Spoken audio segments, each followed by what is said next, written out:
My mother-in-law casually broke the news to my stunned self. "We're going to be living together now. We just remodeled it into a duplex for convenience. The property is in your name, right, Emma? Sorry to bother you, but could you please cover the $80,000 remodeling bill?" My mother-in-law and husband laughed triumphantly. Witnessing this, I, filled with resolve, was about to confront them with the truth that even my husband didn't know, along with the evidence. I am Emma Davis, 26 years old. I live a bit away from the downtown, in a nature-rich area, and work an office job while drawing illustrations as a hobby. Lately, I enjoy uploading my drawings on social media and reading the comments on them daily. I have a husband who is 3 years older than me, and we're enjoying our married life in a favorite old farmhouse that we bought right after our wedding. But there has been a visitor to this house once a month since we got married, who always gives me a headache. "Emma! Emma! I'm here! Please open up quickly!" Hearing the persistent banging on the sliding front door, I rushed to it. "Ah, mother-in-law, I'll open it right away," even though there's a perfectly good doorbell right next to the door. I try to make a smile and open the sliding door. "There are so many bugs around here. It's so annoying. Is George still at work? Poor thing, even on Saturday. Oh, I brought some of his favorite food." I see a woman holding a large bag, looking tired from waiting beyond the door. While dealing with her rapid-fire chatter, I paste on a fake smile. The once-a-month visitor is my husband's mother, that is, my mother-in-law. My husband being an only child, she insists on taking care of him even after our marriage, and to my gratitude, she even instructs me on house chores. The last time she came to our house, she rearranged all the food in the fridge, and I had to start the next day's breakfast preparation from hunting down the ingredients. I recall my husband repeatedly telling me before we got married, "If my parents ever need care, we'll live together. I want you to understand that." I'm disappointed to think I might have to give up this beloved old house when the time comes, but I've come to accept it. What bothers me more is the thought of living with this mother-in-law 24/7. Sorry for my husband. It fills me with a bit of gloom. Fast forward 2 years into our farmhouse married life. I heard my husband that my father-in-law had slipped on the stairs at home and broke his leg. "They will need our help from now on. Let's live together, just as we discussed before our marriage." Yes, I'm worried too, so I think it's a good idea. Can I continue my drawing hobby? I was worried about my father-in-law's health, so I agreed without hesitation to move in together. However, I was anxious that being caught up in housework and taking care of my in-laws might rob me of the time for my hobby of drawing. Whether he was aware of my anxiety or not, my husband just said, "I want you to prioritize the house," and left the room, headed to his office. Being left alone in my room, I felt like I had half given up on my selfish husband. While looking back at the illustrations I had drawn up until now, one by one, I began to sort out my feelings. Just as I had made up my mind to live with them, an unexpected event occurred. While I was working as usual at my workplace, I suddenly felt numbness in my hands and feet and was instantly overwhelmed by intense dizziness and collapsed. Thanks to a colleague who immediately called an ambulance, my life was not in danger, but it turned out to be a stroke at a young age after medical examination. Although I had been pointed out high blood pressure in health checks before, I regretted neglecting it without going to the hospital. Including detailed examination, surgery, and rehabilitation, the hospitalization period turned out to be about 2 months. From the discovery of the disease to the hospitalization progressed at a brisk pace, and she realizes that her husband has given her very little concern. After being diagnosed with a stroke at a young age, I took out my phone with trembling hands and called my husband right away. The only thing I could hear from the phone was a disappointing voice saying, "I see, so the living together will be postponed, huh?" I couldn't respond to the fact that he was worried about the future life at my in-laws' house, not about my body. Since my father-in-law is still in the hospital with a fracture, there was no need to worry about caregiving, which was a blessing in disguise that I could focus on treatment. Also, since we don't have children, there's no need to worry about that. Suddenly, the face of my mother-in-law, who always says, "I want to see my grandchild's face soon," every time we meet, pops up, and as if to shake it off, I picked up the sketchbook nearby. Recently, I've been too busy preparing to live with my in-laws and going through examinations since I collapsed to have time for my favorite illustrations. Once I start living with my in-laws, I'll probably lose even more time to draw. I decided to think of this hospitalization period as the last free time that God has given me, and decided to fully enjoy my hobby. When this period is over, I decided in my heart to do my best for my husband and in-laws, whether it's housework or anything else. The 2-month hospital stay ended in a flash, and finally, the day of discharge. My husband casually asked if he should come to pick me up, but I wanted to spend some time alone until I got home, so I declined, feeling a bit guilty. While I was in the bus, I saw the familiar landscape outside the window and realized that I was already near home. The sunlight hitting the beautiful green leaves was dazzlingly sparkling, making me feel indescribable as I thought, this is goodbye to this rich, natural place. Since my in-laws' house is located relatively close to the city center, my life will change drastically from now on. Feeling a little lonely, I slowly got off the bus at the familiar bus stop. As I was heading towards my soon-to-be farewell home, I suddenly stopped in my tracks at the sight that appeared before me. There was supposed to be my favorite old private house here, but instead, there was a house I had never seen before. Since I had been in the hospital for about 2 months, I checked the position of the surrounding buildings and the way I came, wondering if I had mistaken the location. But it was not a mistake after all. There's no use wandering around, so I timidly pressed the intercom of the house. Then a familiar voice said, "Yes." The voice was undoubtedly my husband. Still feeling confused, I quietly answered, "It's Michelle," to the intercom. The front door creaked open, and my husband in his casual attire came out. "Aha, welcome home. You came home earlier than I expected. I had the day off today. I could have picked you up." "George, what happened to our house? Why has it changed so much?" I interrupted my husband, who seemed relaxed, maybe just woke up, his hair mist, to ask my question with a sense of disbelief.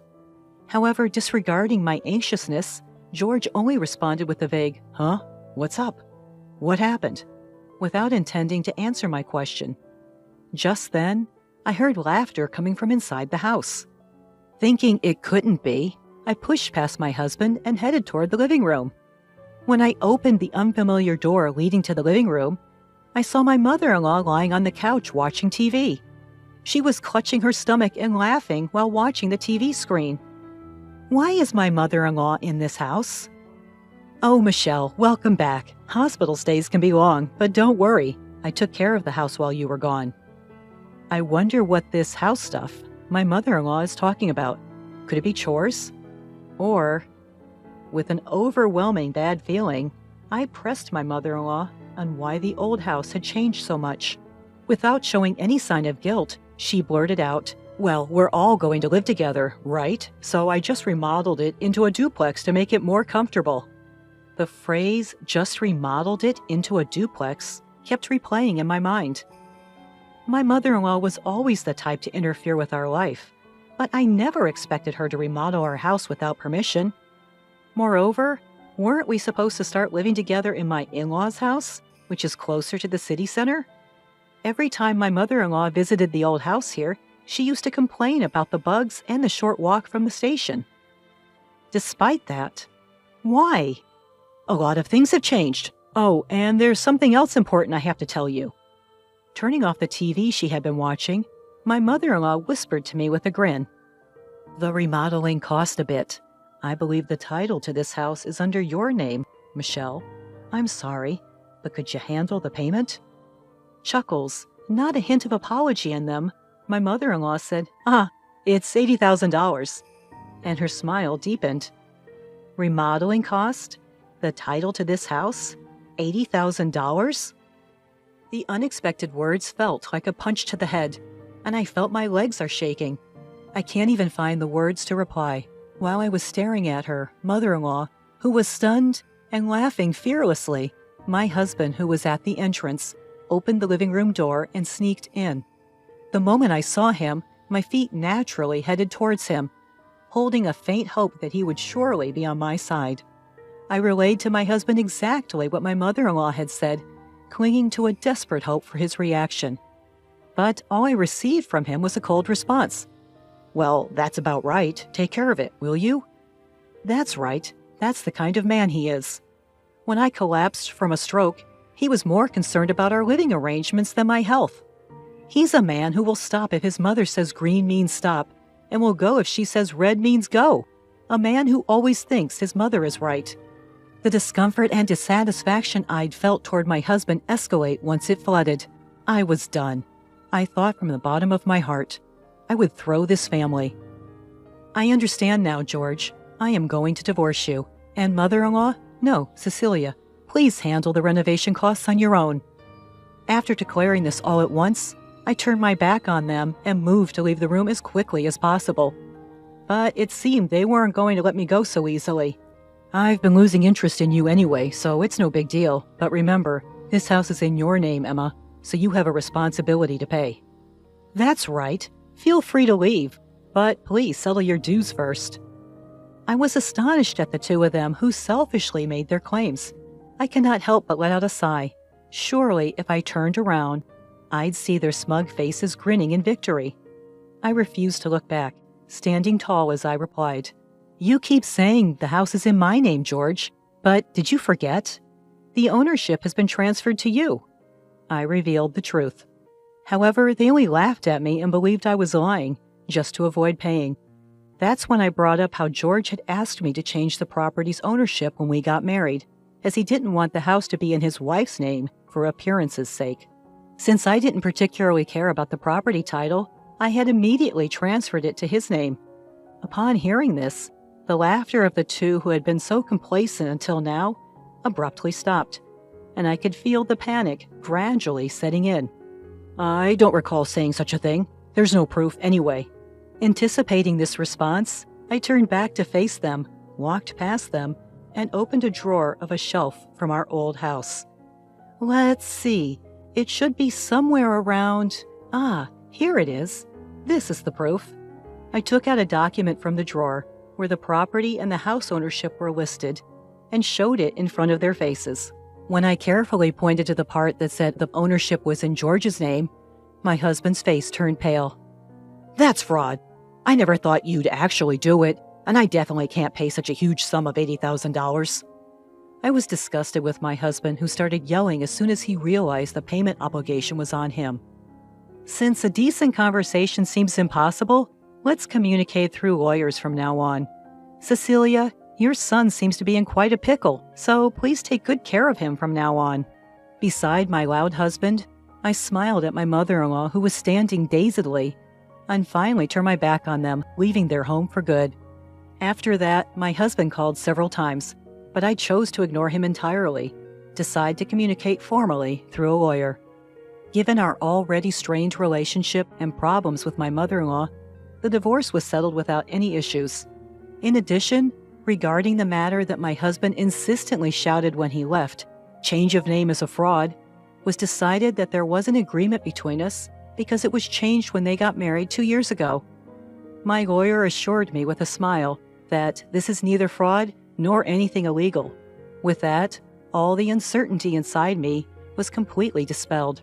It seemed that the cost of renovating that house was supposed to be paid in full by me as soon as I got discharged from the hospital. Wanting to applaud, I now appreciate the well-crafted, spiteful act of pushing me into hell just after I had endured surgery and rehabilitation and finally got discharged due to illness. In the end, since the house was in my husband's name, it was his duty to make the lump sum payment, and he ended up strangling himself. In addition, I was able to secure alimony after the successful divorce.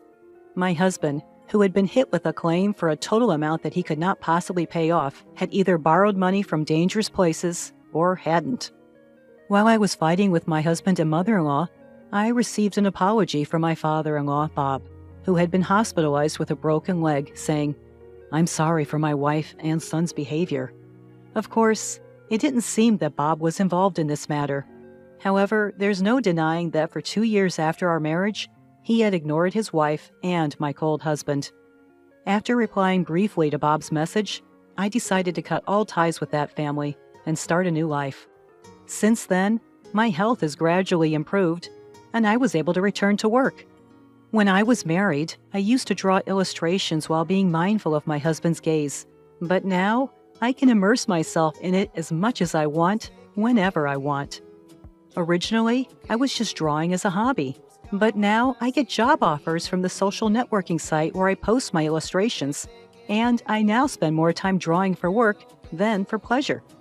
Now I'm heading to see an old farmhouse in a somewhat rural town. My current dream is to buy this old farmhouse with the alimony from my husband and my savings, and to open an art studio. Today, I'm about to take the first step towards this dream. On the bus, as I gazed out at the scenery, I found myself recalling that day. The day I left the hospital changed my life forever. The abundant natural scenery outside is the same as that day, but my feelings are clear, and I'm excited about the new life that's about to begin. The leaves on the trees, illuminated by the sunlight, look so bright that they dazzled.